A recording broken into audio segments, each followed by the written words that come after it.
Welcome to HSM Specials.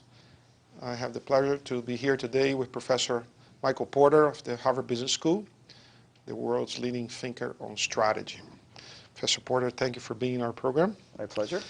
Professor Porter, what has changed in strategy thinking the past few years?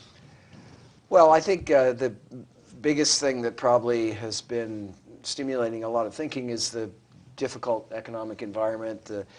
We've had a whole new era of thinking about what do you do in a crisis? What do you do when the market really drops? What do you do when demand drops? And I think there's been a lot of new ideas and thinking about how when you're in a crisis, the worst thing to do is just to withdraw. The most important thing to do is to use the crisis as an opportunity to reposition the company, get things done, move the business forward. So I think that's been probably the the most vivid trend or the most vivid characteristic of the last few years. I'm seeing a new movement in strategy, which is to better link strategy and society. I think that there's a growing recognition, I think, among more and more people that we have some important problems in the world. Particularly the younger people are very concerned about those problems: poverty, health, and in the environment, many other areas. And I think there's some new ideas and new thinking emerging about how to sort of integrate better the economic and the social into an integrated view of how the company operates. And this is something that I've been writing about recently and continue to write about. Mm-hmm. You have always taken the strategy concept to different levels, to the levels of countries, to the levels of healthcare, to the levels of social responsibility. What are you working on now? Well, the healthcare problems in virtually every country in the world are still keeping me very, very busy.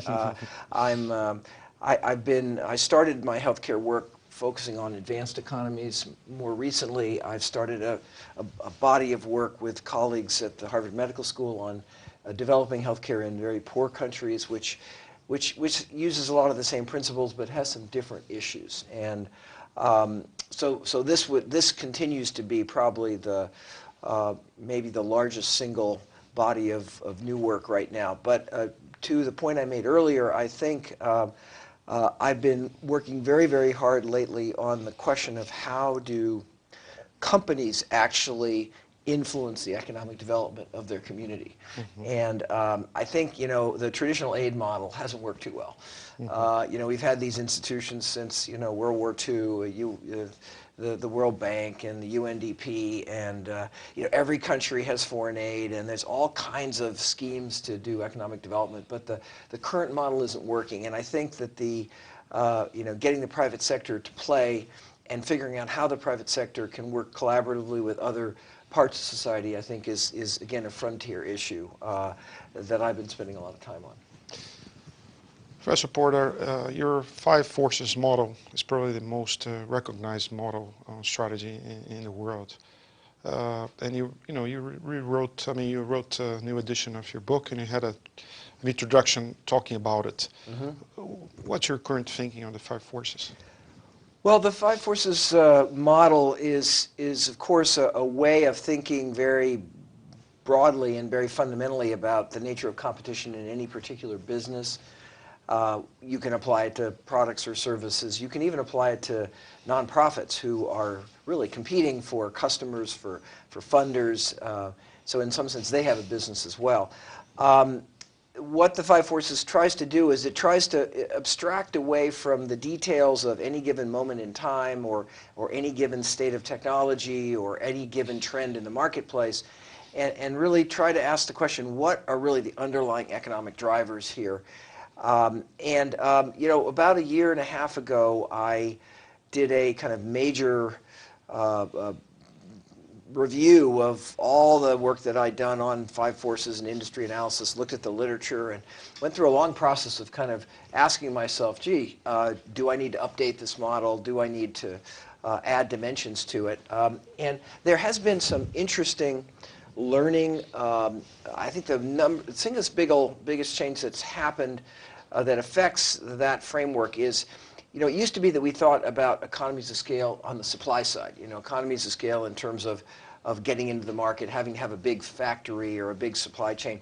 I think over the last 15 or 20 years, what's become much more important is economies of scale on the demand side, the so-called network effect, and the degree to which a company can create a network of customers, which then make it very hard for another company to penetrate that market. So that is, I think, an important dimension, and when I rewrote and republished my original Five Forces concepts, I added that dimension. But otherwise, I'm very, very confident from working in hundreds and hundreds of industries that the basic underlying fundamentals of industry competition are invariant of time.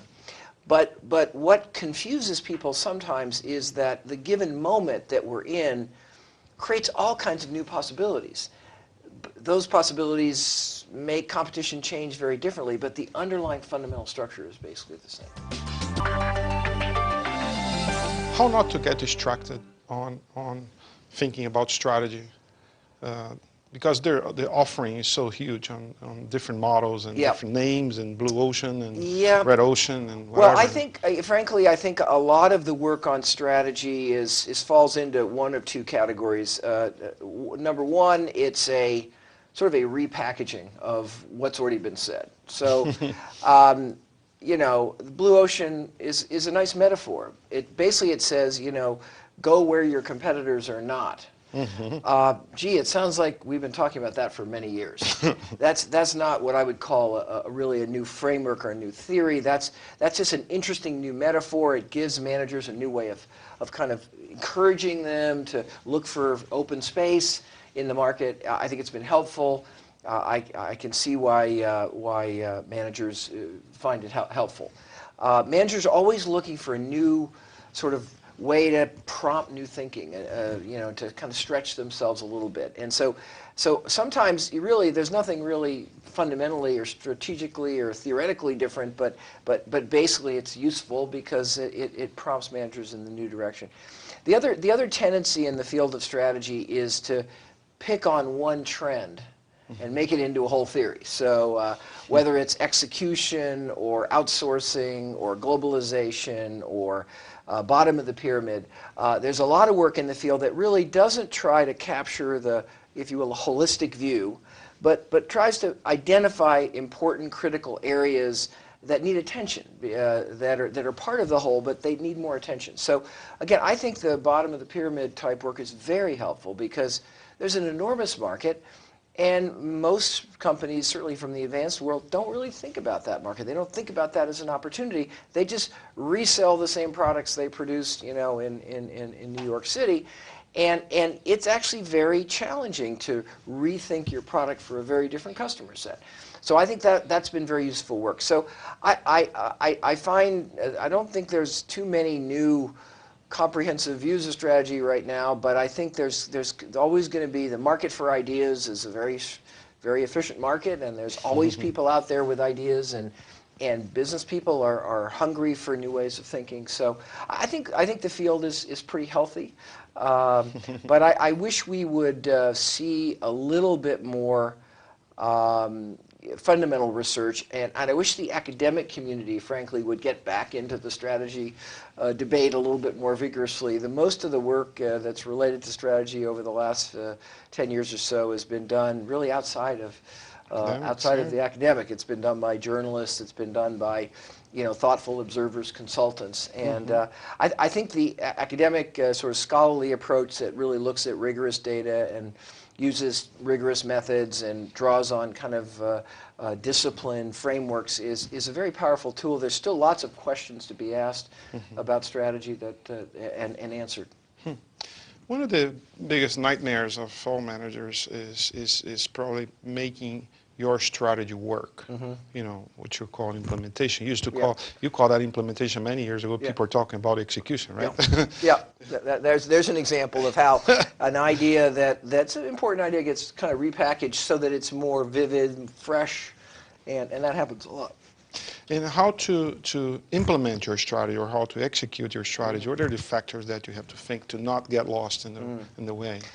Well, I think first of all, you know, there has to be clarity on what the strategy is and what we mean by the strategy. And as you know, because you and I spend time together a lot, there's a lot of people that use the word strategy to mean a lot of different things. Mm-hmm.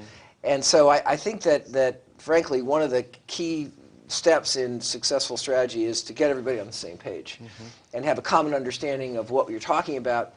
And that leads to really a second sort of critical area, which is communication. That is that lots and lots of people in the organization have to understand the strategy. They have to understand, who the target customer is, what needs the company's trying to meet, how it's trying to be unique, how it's trying to deliver something different, how that compares to the rivals.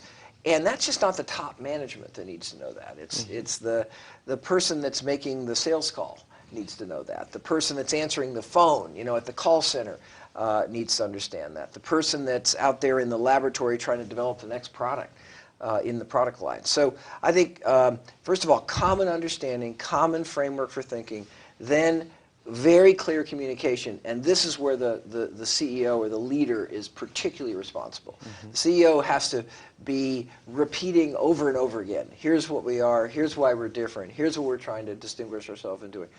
And then I think making sure that you have metrics Mm-hmm. for measurement that are actually tied to your strategy, Mm-hmm. not just general metrics that sort of everybody uses or any company could use. And by the way, the capital markets, the financial markets tend to impose general metrics Mm-hmm. on the company. They tend to use certain metrics, sales per, same store sales or revenue per employee. They tend to use general metrics and really apply those to every company in the sector or field. A good strategy requires really metrics tailored to the particular strategy. Mm-hmm. So if HSM, your company that's putting on these wonderful events around the world that I'm participating in many times, there's an organization that's really seeking a senior management audience that's trying to provide really the best ideas. It's trying to provide an incredible customer experience for the participants. It's trying to get the most cutting-edge speakers. Each of those determines some metrics that you would want to measure to see whether you're actually achieving the goal. So you've got to get this general kind of vague notion of strategy, and you've got to make it as concrete as possible and as clear as possible to as many people as possible in both qualitative and quantitative ways. And then I think also, good leaders live out the strategy themselves in the way they behave and how they spend their time. And I've seen many cases where you'll see a good leader take a seemingly minor step, but the step just sends an incredible message about the strategy. Mm-hmm. So, serving a customer, a step to serve a customer, where the leader will actually go the extra mile himself or herself to actually serve the customer in the way the company wants to stand for. So, mm-hmm. I think this issue of execution or implementation or realization or whatever we want to call it is I think now one of those areas that's just as important in a way as coming up with the strategy itself. First part, just shifting subjects a little bit, talking about the United States. You wrote a few months ago a wonderful article that appeared on the cover of Business Week with proposition for a competitive model for the United States, mm-hmm. which has suffered a little bit. So the first question is, has the United States lost its strategy a little bit? Second, if President Obama would name Professor Porter the Minister of Strategy for the United States, what would you do? Well, I don't know if I should be horrified or excited about that. I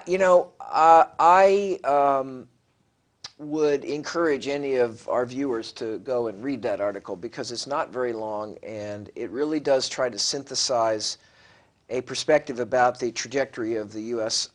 As a nation and as a very competitive nation historically. I think that the U.S. has this incredible vitality and incredible dynamism, but it has faced kind of growing constraints that are holding that back. I think, to me, the most visible of those and the most scariest of those is the labor force. We just don't have a high enough quality labor force, and we have all kinds of problems with getting people graduate from high school and so forth. But and there's a creeping cost of doing business in the U.S., which is getting higher and higher and higher. I don't see yet the administration really tackling these issues. I think the administration is still really focused on the economic downturn, pumping up demand. If I could get in a role where I was, kind of chief strategist for the U.S., I think the priorities are pretty straightforward. I laid them out in the article. We have to we have to review our whole approach to regulating business. It's broken. To finalize, Professor Porter, a few years ago, we started the concept of BRIC, Mm-hmm. Brazil, Russia, India, and Mm-hmm. China. But only India and China really took the lead. Mm-hmm. Brazil and Russia were not a little outside of the game. Now Brazil is back in the Yep. game. Russia seems to be out of this Yep. competitiveness. How do you see all that Mm. as everybody says that the next wave of growth will be in the emerging Mm-hmm. countries? Yeah. Well, I think that I think you're correct in that of the so-called BRIC countries. I think the one that's clearly the caboose on the train, that's not moving is Russia. Russia's still stuck in the same broken, resource-driven, top-down, socio-political, economic uh, time warp that and hasn't really taken many of the steps necessary to create a really competitive economy. Ironically, Russia could be an innovative powerhouse. Russia has a lot of best scientists and the best technology and the best engineering and the highest level of education and PhDs and so they have these precious assets, that all these other countries would just die for. But yet the system is completely dysfunctional, and it's not that Russia's a big country. There's a lot of resources there. There's a lot of money being made in Russia, but Russia's not going anywhere right now. This new president is actually starting to talk in an encouraging way, but Russia has lost 4 or 5 years. That they started some reform and then when they got rich again, quote unquote, because the oil price went up and resource price when they got rich again, they stopped really reforming. Brazil, I think, is now finally, I think, taken its place as a true BRIC country. I think, as we were talking earlier, I think Brazil's on the move. I think Brazil has pretty stable leadership.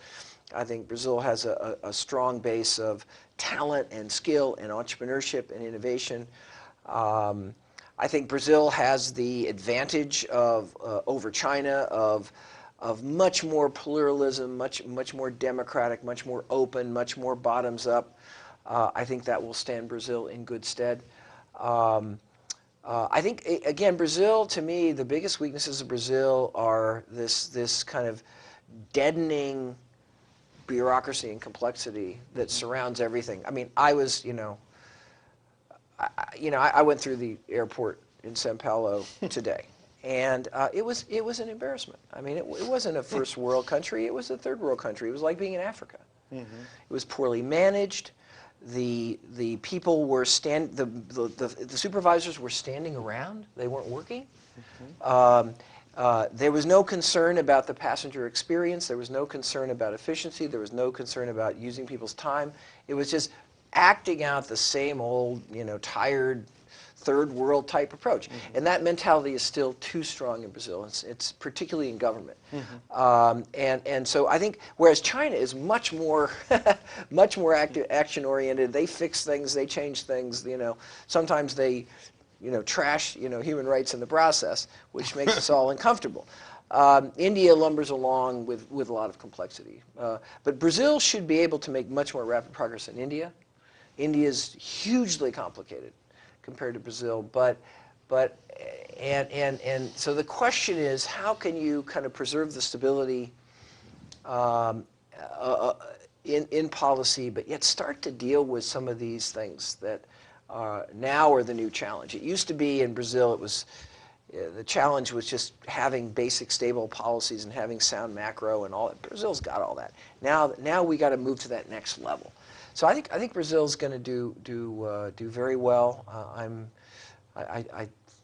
It is doing very well, and but I hope that the Brazilian business community and the kind of greater civic society here will not get too satisfied. You know, what it worries me a little bit that too many Brazilians have their chests stuck out now, and that's always a little bit dangerous in any country. That's right. Professor Porter, thank you so much for your contribution to our viewers, and appreciate your coming to Brazil again. Thank you My very much. pleasure, Jose. Thank you.